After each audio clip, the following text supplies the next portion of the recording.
Middle east યુદ્ધની માઠી અસર હવે આણંદના વાહન ચાલકો પર પણ જોવા મળી રહી છે। જિલ્લામાં સીએનજી ગેસના જથ્થામાં મોટો ઘટાડો થતા ચરોતર ગેસે નવી વ્યવસ્થા લાગુ કરી છે। હવે પંપ પર 24 કલાકને બદલે માત્ર સવારે 6 થી 9 અને સાંજના મર્યાદિત સમયગાળામાં જ ગેસ મળશે।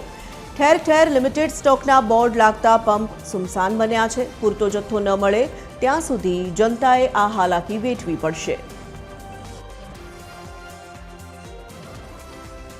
ઇન્ડસ્ટ્રીનો બી પ્રોબ્લેમ નથી। પ્રોબ્લેમ એટલો સીએનજીનો જે છે એ સીએનજીનો ગેસ હોય પણ લિમિટેડ ક્વોન્ટિટી છે અને લિમિટેડ ક્વોન્ટિટી અમારે બધાને આપવાની હોય। અમારા મધર સ્ટેશન છે અને ડોટર સ્ટેશન છે। આ ડોટર સ્ટેશનની રિક્વાયરમેન્ટ વધારે છે કારણ કે ત્યાં ગામડાઓ બધા હોય, અમારે અહીંયા પણ રિક્વાયરમેન્ટ છે એટલે અમે એનો ટાઈમ નક્કી કર્યો છે કે સવારમાં આટલાથી આટલા સુધી અને બપોરના સાંજના, એટલે સવાર સાંજ ભરી શકે એ લોકોને। જે લિમિટેડ ક્વોન્ટિટી ગેસ છે બધા ડિસ્ટ્રીબ્યુટ કરીએ છીએ। બીજો ગેસ અમારી પાસે અવેલેબલ છે। જો સરકાર પાસે અમને વધારે ગેસ મળે તો ડેફિનેટલી વધારે સેવા કરવા માટે તૈયાર જ છે।